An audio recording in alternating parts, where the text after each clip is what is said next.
وَأَحَلَّ اللَّهُ الْبَيْعَ وَحَرَّمَ الرِّبَا، اور حلال کیا اللہ نے بے کو، تجارت کو، کاروبار کو، اور سود کو حرام فرمایا۔ لوگ کہتے ہیں کہ آپ لوگ بینکوں کے خلاف کرتے ہیں، تو پھر مناسب یہ ہے کہ آپ اس کا متبادل کاروبار کریں۔ تو ہمارے بعض بزرگوں نے اور دوستوں نے شاید اس وجہ سے کوئی 3-5 لڑا کر اور سودی نظام ہی کو کہا کہ یہ اسلامی ہے۔ ہمیں اس پر 3 اشکال غور سے سنو۔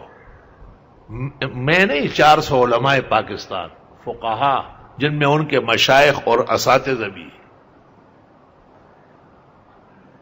ایک یہ کہ ربا اور بے دونوں کے اصول قواعد علیحدہ علیحدہ ہے۔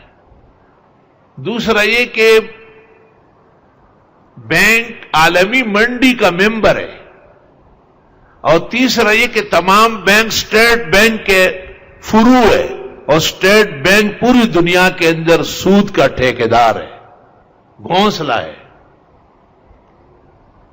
تو جو رقم ڈونر داخل کرتا ہے وہ قاعدہ بینک کے مطابق داخل ہوتا ہے، اور بینک اگر 2.5% دے یا 3.5-4% دے تو یہ باہر جا کر کے اس کو تقسیم کرتے ہیں، آدھا خود لے لیتے ہیں، آدھا اپنے چیلو چمچوں کو دے دیتے ہیں، اور ان کو کہتے ہیں یہ اسلامی بینک ہوا۔ تو بینک کے اندر تو نظام تبدیل نہیں ہوا، اور بینک کے اندر نظام سارا کا سارا ربوی اور سودی ہے، اور باہر آ کر کے آپ اس کا نام اسلامی رکھتے ہیں۔ بہتر ہے کہ اس موضوع پر جو سب سے پہلے تحریر تیار ہو گئی تھی وہ میں ایک دفعہ پڑھ کے سنا دوں، تاکہ آپ کو اندازہ ہو جائے کہ میری گفتگو کسی تعصب یا کسی فریق سے اختلاف کی وجہ سے نہیں ہے، بلکہ شرائع کے تحفظ کی وجہ سے ہے۔ یہ وہ تحریر ہے جو سب سے پہلے بینکوں کے نظام کے بارے میں استاذ المحدثین اور شیخ الفقہاء والمفتیین صدر الوفاق حضرت مولانا سلیم اللہ خان صاحب رحمت اللہ علیہ، جو حضرت مولانا رفیع عثمانی اور مولانا تقی عثمانی کے شیخ اور ترمذی کے استاذ ہیں، ان کی صدارت میں 4 صوبوں کے فقہاء مفتی جمع ہوئے تھے۔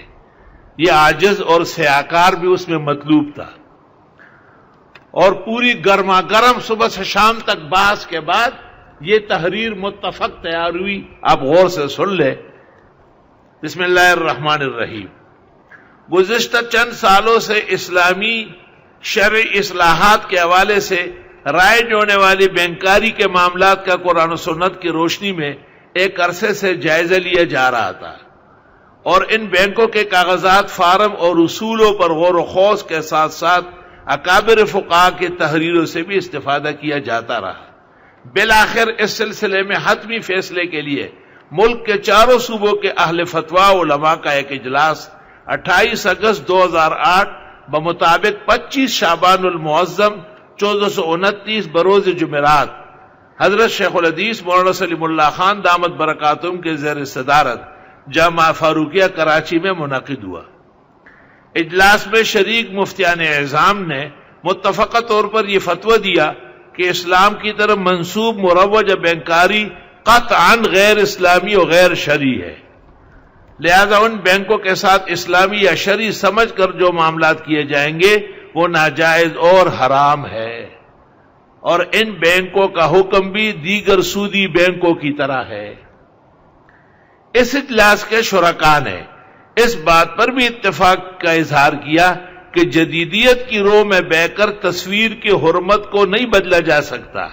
جاندار کی تصویر کی جتنی اور جو شکلیں اب تک متعارف ہوئی، عرف اور عادت، لغت اور شرعی نصوص کی روح سے وہ سب تصویر کے حکم میں ہیں۔ آلات صنعت و حرفت کے بدلنے سے تصویر کے شرعی احکام نہیں بدلتے، اس لیے جو حکم شریعت میں تصویر کا ہے، تصویر کی تمام شکلیں اس حکم کے تحت داخل ہے۔ اس لیے تصویر کی اباحت اور جواز کا راستہ اختیار کرتے ہوئے کسی قسم کی ٹی وی چینل کا اجرا یا علماء کا ٹی وی پر آنا اور اسے تبلیغ دین کی ضرورت کہنا اور سمجھنا شریعت کی خلاف ورزی ہے اور جدیدیت و اباحیت کی ناجائز پیروی ہے۔ مسلمانوں پر واجب اور لازم ہے کہ دیگر حرام اور خلاف شرع امور کی طرح ان سے بھی بچنے کا اہتمام فرمائے۔